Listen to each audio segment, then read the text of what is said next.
Folks, I can assure you right here that this story is not clickbait. As a matter of fact, this might be the craziest, most insane story I've ever seen in my life. Let's go ahead and go over it. So, yes, your eyes do not deceive you. This writer right here with the Wall Street Journal, this journalist says, new 25-year-old day trader, Omar Gias, I don't know how to say his name, amassed a $1.5 million net worth during the pandemic stock market boom. He lost it all. Yes, you read that right. He lost it all and is now working at a deli in Las Vegas, making $14 an hour plus tips while selling timeshares. My latest for Wall Street Journal markets. What? This is the buffoonery I be talking about. This is why YouTube channels like this need to exist. This guy made it. He lost it just as quick as he made it. He made $1.5 million during the pandemic. Probably all the clown stocks. AMC, GameStop, SoFi, Dogecoin. It's a party for everybody. Money. He lost it all. He made all that money and lost it all. And I don't want to be too hard on this guy because I'm sure he feels worse than anybody. And shout out to him for being brave enough to even share this story with the Wall Street Journal. However, I do got to keep it real. This guy is a fool. It is crazy that he lost all that money. It reminds me of when people win the lottery. And this goes back to my previous video where everybody got mad at me when I said that a major reason why a lot of people are living paycheck to paycheck, and I know I can't say this, but I'm going to say it anyway, it's because they make bad financial decisions. Yes, it's your fault that you're broke. Yes, I know, controversial. Oh my God. Jason, you're horrible. You're horrible, man. No, it is your fault. Look at this. Oh, what? It's not his fault either? Come on now, man. It's crazy. All right, let's keep going. So here's her thread. She said, as his stock gain swelled, so did his spending plus partying. See? Mistake number one. He made more money. He spent more money. And he partied with that money. Bad decision. He footed the bill for his friends to stay in Vegas and rented a black Lambo that he raced through the strip. He ramped up sports betting with a $35,000 wager that the Bucks will beat the Rams and win the Super Bowl. They lost. He also traded SPX options at all hours, sometimes around midnight, placing some trades worth hundreds of thousands of dollars. Brokerage statements show at times he was left with losses from such trades. His statement shows he traded ODTE options, took a lot of leverage. At one point, his leverage amounted to 1 million plus. Brokerage statements reviewed by the Wall Street Journal show by June 2021, his portfolio was worth 1.5 million. Good God Almighty. He even says it right here. I love this part of the tweet right here. He even says it right here. I really started treating the market like a casino.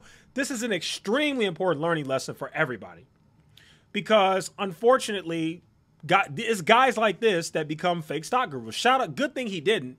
But my point is, you have a lot of fake gurus on the internet, me, Kevin, Jeremy LaFave, who did the same thing. They made a lot of money because we were in a market where everything went up. It was a crazy bull market. And because they had a bunch of money from that, they came out with a persona making people think that they're stock gurus, when in reality, they just got lucky. They treated, right here, they treated the casino, they treated the market like a casino, and they ended up striking big. They got lucky. That's it. This guy admits it. He said, I really started treating the market like a casino. Yes, that's what most people did. Most people did that. And what happens with the casino? The house always wins. Eventually, you lose your money. Here we go. At one point, he started taking bigger risks to make up for some of the losses, sports betting and making riskier options trades. He says he has no money and, oh, Jesus freaking, oh my Lord. Oh my God. He says he has no money in the market right now and shared screenshots showing he has $15,000 in credit card debt, $36,000 in an auto loan, and $6.99 in a checking account. He says he has some cash too. I felt like I was indestructible. This guy, oh my God. Not only did he have $1.5 million, I don't know if he had this credit card debt before. He probably got it after. Who knows? I don't know. But the bottom line is, this guy went from having a $1.5 million net worth to having a negative, what's that, 36,000 plus 15K? A negative $50,000 net worth. Remember, when you got debt, folks, that makes you have a negative net worth if you have more debt than the amount of assets and cash you have. So if you got $699 in your checking account, and you got $36K in auto loan debt, and you got $15K in credit card debt, you ain't just broke, you in the negatives. You are murder, she wrote. Smoked. My God. It's crazy out here. In addition to timeshares in the deli, he says he has also picked up short-term gigs. He is going on other job interviews too while documenting his new life on TikTok. Ross Gerber commented and said, sad, these greedy people, but it happens every time. Yeah, he definitely got greedy. Okay. So here's the Wall Street Journal article. I'm assuming this is him. I'm pretty sure this is what the guy looks like. Probably him. And then the article just goes more into like kind of what happened. I mean, we already read the thread, but I'm just going to leave the picture right here of him. We just need to talk about this, okay? Now, I don't want to beat up on this guy too much. I want to give him his absolute credit. Shout out to you for being brave enough to put this story out. And I'm sure he doesn't mind if people say you were dumb. I think he knows that. So I don't think he's going to take offense when I say what he did was really, really stupid.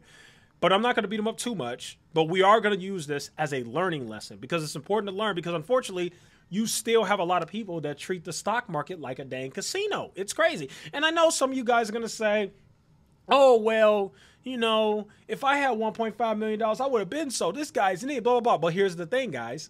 A lot of you guys made a lot of money in the bull market, too, and you didn't sell. You may not have made $1.5 million, but you made 20K, or you made six figures, or you made 10,000, whatever you did. Everybody made money in 2021, in 2020. No way you didn't. Everything went up. How could you lose money? Every stock went up. But the reason why a lot of you lost money is because even though you had made that money, you did the same thing this guy did. You treated the stock market like a casino. You thought stocks were going to go up forever. You thought it was party in the USA. You thought it was, oh my God, life is great. Stocks are never going to go down. There's no such thing as a bear market. Buy, buy, buy, up, up, up, green, green, green. And all of you guys got murder, she wrote. Let's keep it real. Even myself. We all got murder, she wrote. I remember I took a massive L in PayPal. I had a big bag of money in PayPal, at least relative to me. And I lost a bunch of it. Because I got greedy. I thought PayPal was going to go up more. I thought it was a great company. And I was wrong. And I lost a lot of money in PayPal. And I'm not the only one. A lot of you guys are still bag holding stocks right now. Some of you guys bought Palantir at $25 and still holding it. Still averaging down. A lot of you guys bought Facebook at a high valuation or SoFi or BNGO or Nano Dimension or Matterport, whatever.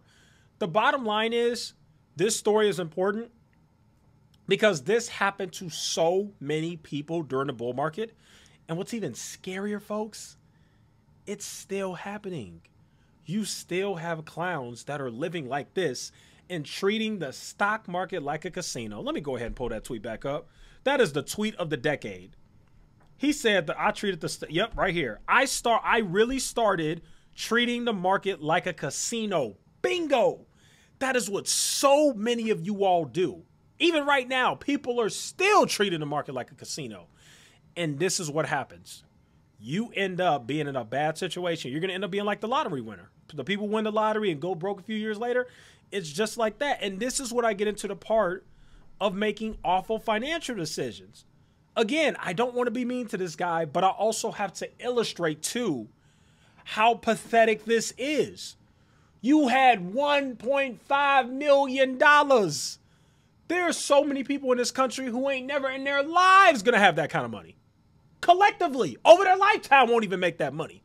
People in other countries who never in their life will their lifetime earnings amount to $1.5 million. And you had that off of pure luck. Didn't even have to use no skill, no analysis, no charting, no fundamentals, no reading, just pure degeneracy and luck. And you lost it. My God, bruh. It's sad out here. This is the craziest story I've ever seen. He lost $1.5 million. And what she say? The man's is working at a deli in Las Vegas making sandwiches, hoping somebody tips him $1. Please tip me $1. Please, I'm struggling. You had $1.5 million. What do you mean tip you? No! God damn it! All right, man, I'm done. Just, man, that's sad. Okay. I got to get to a point here. I think I wilded out a little bit. The main point of this video, folks, is learn from this and apply it to yourself now. Because I'm telling you right now, there's still a large faction of retail investor, YouTube clown world people who treat the stock market like a casino and didn't learn their lesson when they made all that money in 2021 and lost it just as fast as they made it. Same thing with crypto. Everybody told you Bitcoin was going to go to $100,000. Even Graham Stephan and freaking Andre Jix said it. Two of the biggest YouTubers in finance even said it. People held forever thinking that was going to happen. And guess what? They lost their money. Same thing in crypto. Same thing in stocks. And Ross Gerber said it right. Happens every bull market. You get greedy, crazy people who make a whole bunch of money, but their greed stops them from taking profits. Just like the Tesla guy. Remember that Jason the Bolt guy I talked about who made $12 million in Tesla, and now he's currently down $11 million in Tesla because he refused to sell? It's like, dude, you've already made it. How greedy can you get? And that's the key thing, folks. Don't ever be greedy when it comes to investments. It's going to bite you in the butt every time. You make 100%, 150%, 200% investment, take some goddamn profits, god dang it. Like, for crying out loud. And I think most people learn their lesson. I definitely do. I think after everything we've seen these last few years, I think most people learn their lesson. But I know for a fact there are still cults and groups around these meme stocks that are hoping and praying that they won't be holding their bags forever and the stock will go to the moon, they'll get their money back and blah, blah, blah, whatever. It's just crazy, guys. But anyway, I really hope you guys learn from this guy's story. It is absolutely insane what happened to this guy. And, yeah, wild stuff. I don't know what else to say. I mean, I wish this guy the best. I don't know what else to say. I don't know if he'll ever recover. That's the sad thing about these types of stories. Normally, when these types of stories happen, guys like this never recover. I hope he does. I wish him the best. The fact that he works at a deli tells me he probably doesn't have many skills, and I'm not being condescending or mean. I'm just being honest. Because if this happened to me, and I was in that position, and I had to go back and get a job, I'd just go back and work in insurance like I'm doing right now. But the fact that he had to go back and work at a deli tells me he probably doesn't have any skills. It doesn't even have to be a college degree.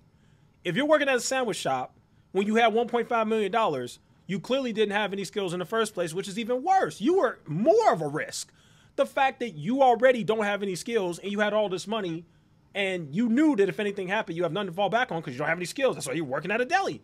And he screwed it up, man. He screwed it up. Now, had they said he had to go back to work as a software engineer, I'd be like, oh, okay, well, you know, he messed up, but at least he'll be okay. But the fact that he went back to work and he's freaking, he's literally the walking meme. I hate to be mean, but it's true. He's the meme. You guys know the meme when people say all these crypto bros are going to go back to working at McDonald's because they are a bunch of no skill having people. All these crypto bros and fake gurus and stuff, they don't actually have any real skills or know anything. So they gonna go back to working at McDonald's. That literally happened to this guy. Crypto and stocks had a bear market. This guy lost $1.5 million and he back at freaking Popeyes. He back at the deli. It's just sad. But anyway, man, hope you guys got something out of this. Hope you guys learned from this absolutely insane story regarding this guy. Sad situation here, but you know, what can you do? Hopefully you guys learn. Do not be like this guy. And I truly do wish this guy the best. You know, I really do. So anyway, that'll go ahead and conclude today's video. Thank you guys so much for watching. See you in the next one.